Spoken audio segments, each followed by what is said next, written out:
let's go ahead and talk about what went wrong for the Brooklyn Nets in their 127-104 season opening loss against the Milwaukee Bucks.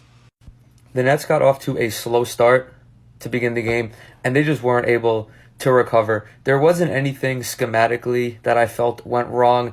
I think obviously they could have had a better performance in the first quarter, but ultimately it just came down to them missing a whole bunch of easy buckets. As the game went on, James Harden got a lot more careless with the ball, which kind of infuriated me more than anything else. In particular, trying to feed Nick Claxton these balls that he just had no chance of coming down with, and it made me even more upset when he's passing up open layups to try to feed Nick Claxton. But also in the first quarter, this guy right here, Kevin Durant, who had an incredible game, by the way, there were a few suspect shots that he took, a couple of those you-know-who-I-am type shots. I'm talking about contested threes, fadeaways in double coverage, and of course the elephant in the room, them missing Kyrie Irving did not do them any favors. Also going 13 of 23 at the free throw line, it's just unacceptable.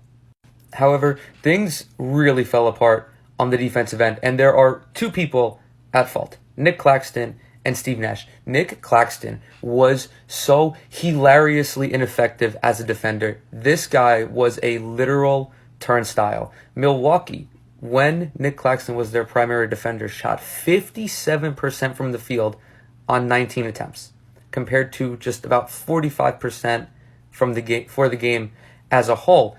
For context, Blake Griffin, who is a worse defender than Nick Claxton, held Milwaukee to 41% shooting when he was their primary defender on 17 attempts.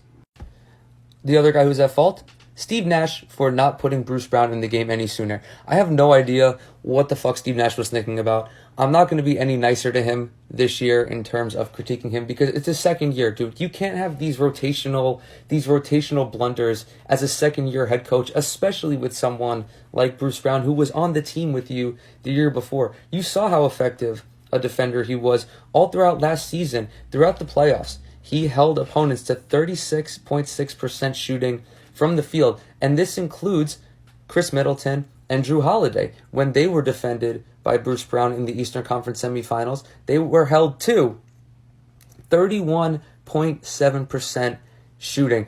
It is absolutely egregious that Bruce Brown did not see any time until the final 3 minutes of the fourth quarter. However, I do want to give a shout out to Giannis. He played incredible. Ultimately, the Bucks came out. They were the better team.